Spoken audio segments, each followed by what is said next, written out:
Hello friends, आज हम करने वाले हैं क्लास 10th साइंस का chapter number 4 carbon and its compound. तो ये मैंने नोट्स बनाए हुए हैं, तो आप इसे चाहे कॉपी भी कर सकते हो। तो फर्स्ट जो हेडिंग है वो है covalent bond, a type of chemical bond where atom share electron to achieve stable electronic configuration. मतलब वो केमिकल बॉन्ड जिसमें जो एटम है वो अपने इलेक्ट्रॉन शेयर करते हैं ताकि इलेक्ट्रॉनिक कॉन्फ़िगरेशन एक स्टेबल हो जाए।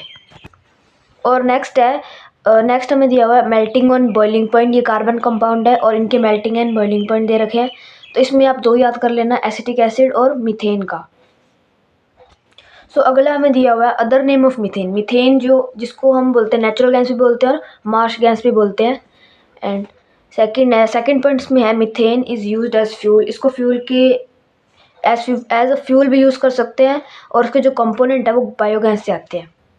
और उसके बाद जो कार्बन है, कार्बन की एक यूनिक प्रॉपर्टी होती है जो टेट्रावैलेंट होते हैं, यानी कि जिसकी वैलेंसी 4 होती है। उसके आउटर मोस्ट जो शेल होता है उसमें 4 इलेक्ट्रॉन्स होते हैं। नेक्स्ट है हमारे पास एलोट्रोप्स ऑफ कार्बन। एलोट्रोप्स वो होते हैं जिसमें जो कार्बन की जो फिजिकल प्रॉपर्टीज़ होती है वो तो होती है अलग, और जो केमिकल प्रॉपर्टीज़ होती हैं वो सेम होती हैं। तो कार्बन के 3 एलोट्रोप्स होते हैं, डायमंड, ग्रेफाइट और फ्लोरीन। यार मम्मी को। उसके बाद है कोवलेंट बॉन्ड। कोवलेंट बॉन्ड जैसे हाइड्रोजन में एक होता है सिंगल कोवलेंट बॉन्ड होता है, और ऑक्सीजन में डबल, नाइट्रोजन में ट्रिपल कोवलेंट बॉन्ड होते हैं। तो अब हम देखेंगे इलेक्ट्रॉन डॉट स्ट्रक्चर। तो पहले इलेक्ट्रॉन डॉट स्ट्रक्चर देखेंगे हम हाइड्रोजन की। तो जैसा कि आपको पता है कि जो एटॉमिक नंबर होता है हाइड्रोजन का वो 1 होता है। तो जो उसके के शेल में जो एटम होता है वो 1 होता है, बट उसे अपना के शेल कंप्लीट करने के लिए उसे 2 एटम की ज़रूरत होती है।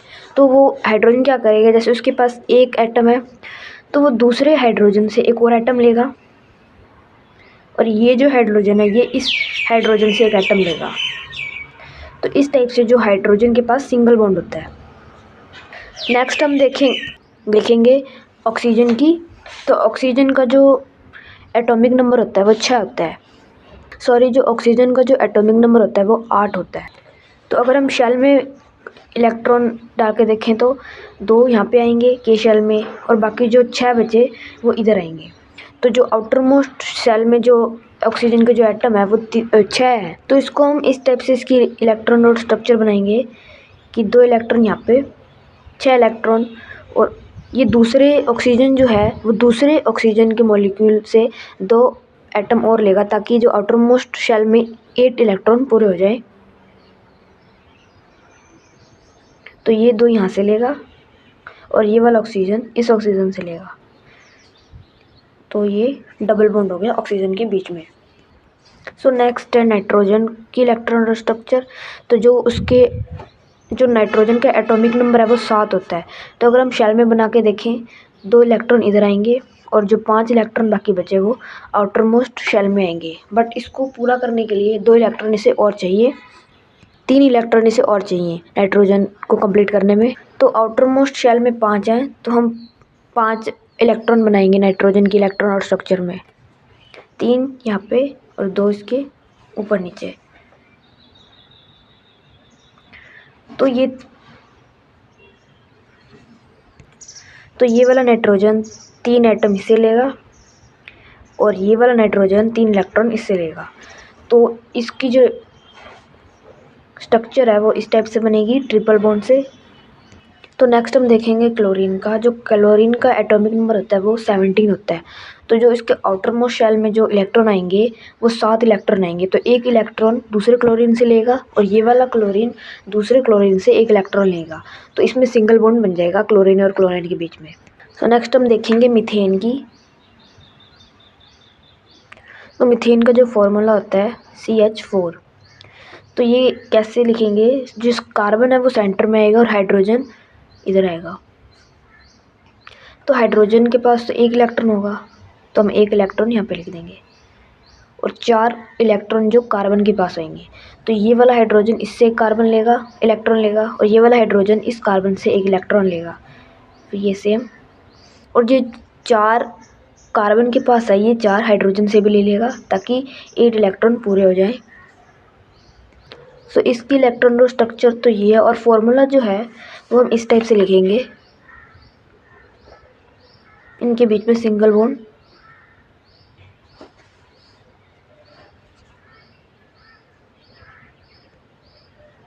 सो नेक्स्ट हम देखेंगे कार्बन डाइऑक्साइड की।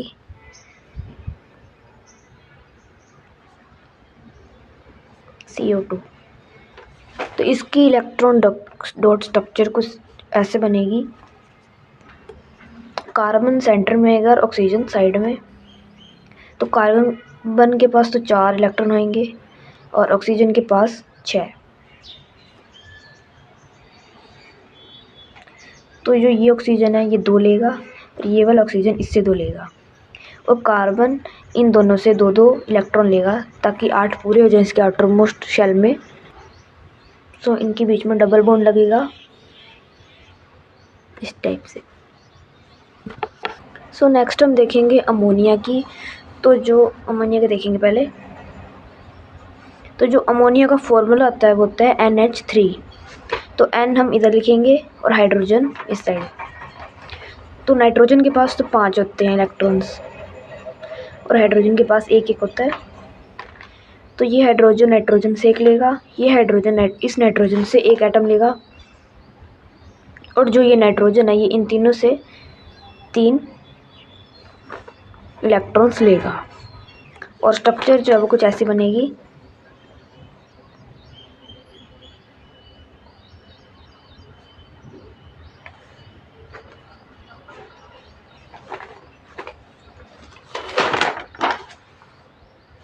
तो ये बाकी सारी स्ट्रक्चर्स हैं।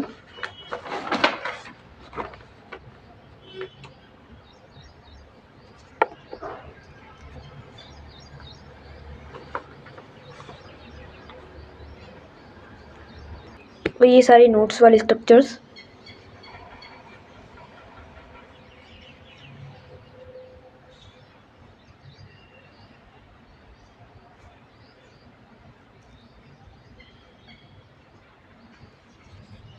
सो कार्बन की जो है 2 प्रॉपर्टीज़ होती हैं, एक होती है कैटाइनेशन और दूसरी होती है टेट्रावैलेंट। टेट्रावैलेंट तो होती है जिसमें कार्बन की जो वैलेंसी होती है वो 4 होती है और कैटाइनेशन जैसे कि carbon has the unique ability to form bond with other atoms of carbon giving rise to a large molecule. This property is called catenation. यानी कि कार्बन के पास एक ऐसी यूनिक एबिलिटी होती है कि वो दूसरे जो एटम होते हैं कार्बन के उनके साथ बॉन्ड बना सकता है और एक लार्ज मॉलिक्यूल को राइज कर सकता है। तो इस प्रॉपर्टी को बोलते हैं कैटाइनेशन। अगर हम बुक में देखें तो फर्स्ट पॉइंट में दी हुई है। नेक्स्ट पॉइंट है saturated compound and unsaturated carbon compound. तो सैचुरेटेड तो वो होते हैं compound of carbon which are linked by only single bond between carbon atom are called saturated carbon compound. वो कार्बन कंपाउंड जिनके बीच में सिंगल बॉन्ड हो उन्हें हम बोलेंगे सैचुरेटेड। और अनसैचुरेटेड वो होते हैं जिनमें डबल या फिर ट्रिपल बॉन्ड होता है तो उसे हम अनसैचुरेटेड बोलते हैं। Compound of carbon having double और triple bond between their carbon atoms. फिर नेक्स्ट पॉइंट है फ्रेडरिक वोलर जिन्होंने 1828 में यूरिया बनाया था from ammonium cyanate. Ammonium cyanate से उन्होंने यूरिया बनाया था 1828 में फ्रेडरिक वोलर ने। सो कुछ इंपॉर्टेंट पॉइंट्स हैं। अगर ईन दिया हुआ है तो सिंगल बॉन्ड, ईन दिया हुआ है तो डबल और अगर आइन दिया तो ट्रिपल बॉन्ड होगा। पर आप नोट्स देख लीजिए।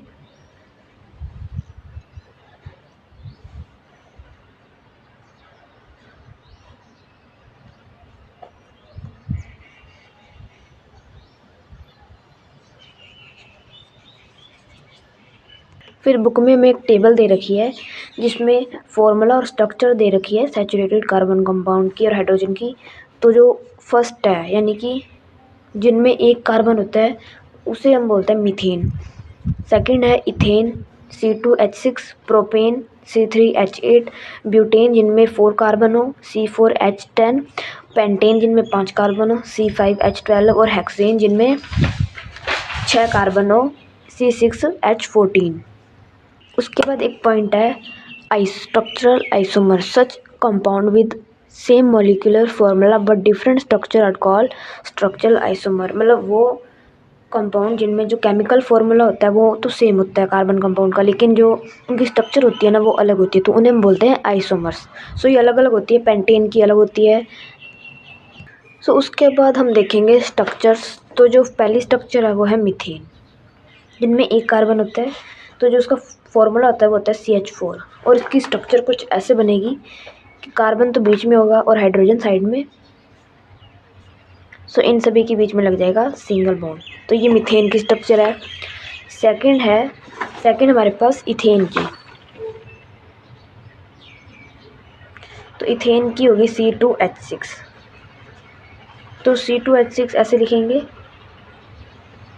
यहाँ पे 6 कार्बन हम पूरे कर देंगे। तो इनमें सिंगल बॉन्ड लगेगा और ये स्ट्रक्चर। थर्ड है हमारे पास प्रोपेन की C3H8। ये है प्रोपेन की। तो प्रोपेन की कुछ ऐसे बनेगी, 3 कार्बन इधर, 1 2 7 और ये 8 कार्बन, 8 हाइड्रोजन पूरे हो गए और इनके बीच में लगेगा सिंगल बॉन्ड। सो ये तो है सैचुरेटेड कंपाउंड, क्योंकि इनमें सिंगल बॉन्ड लग रहा है सभी में। अगर कोई कंपाउंड के लास्ट में एन आ रहा है, जैसे इन सभी के पीछे एन आ रहा है, तो मतलब कि सिंगल बॉन्ड वाले सारे कंपाउंड है, ठीक है।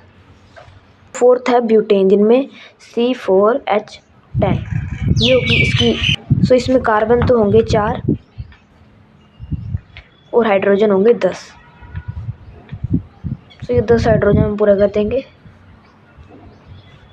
और इनके बीच में लगेगा सिंगल बॉन्ड। नेक्स्ट है हमारे पास पेंटेन C5H12। तो 5 कार्बन और हाइड्रोजन जो है वो 12 होंगे।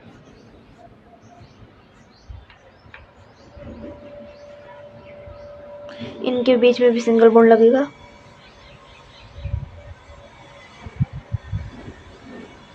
और जो लास्ट स्ट्रक्चर है वो है हेक्सेन की, जिसका जो फॉर्मूला होता है वो होता है C6H14।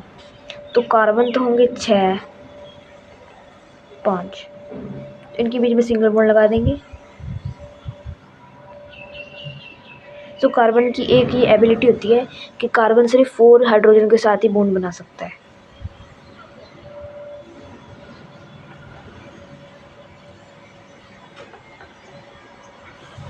ये इसकी स्ट्रक्चर है, केमिकल स्ट्रक्चर।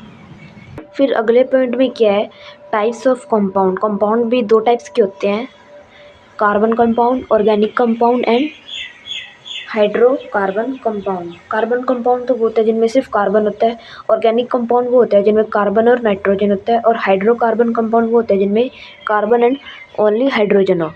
तो जो सैचुरेटेड है, सैचुरेटेड तो होते हैं एल्कीन, और अनसैचुरेटेड 2 टाइप के होते हैं, एल्कीन और एल्काइन। तो इनका जनरल फार्मूला है, जैसे एल्केन का है CnH2n+2, एल्कीन का है CnH2n और एल्काइन का है CnH2n-2। तो जो एल्केन है इनमें तो सिंगल बॉन्ड आता है, एल्कीन में आता है डबल बॉन्ड और एल्काइन में आता है triple bond. So for example, जैसे हमें इथेन नहीं इथीन दिया हुआ है, यानी कि डबल बॉन्ड, तो कैसे लिखेंगे हम उसे। वैसे जो इथेन का फॉर्मूला होता है वो C2H6 होता है, लेकिन अब इथीन है तो यानी कि कार्बन के बीच में होगा डबल बॉन्ड, तो ये हम ऐसे लिखेंगे। तो अब हमने नीचे हाइड्रोजन इसलिए नहीं लगाए क्योंकि कार्बन के बीच में पहले से ही 2 बॉन्ड थे और हमें 2 हाइड्रोजन और जोड़े, जिससे जो कार्बन की वैलेंसी है वो पूरी होगी, यानी कि उसमें 4 बॉन्ड पहले से ही लग गए, तो वो और उसमें हाइड्रोजन नहीं आ सकते। सो ये है होगी इथेन की स्ट्रक्चर। तो इस टाइप से हम और भी कार्बन कंपाउंड की स्ट्रक्चर बना सकते हैं। नेक्स्ट, जैसे कि हमें इथाइन दे रखा है, यानी कि जिसमें ट्रिपल बॉन्ड है, तो इथाइन में कार्बन के बीच में ट्रिपल बॉन्ड और 1 हाइड्रोजन आ जाएगा और इसकी जो 4 वैलेंसी है वो पूरी होगी। सो ये इथाइन की स्ट्रक्चर है।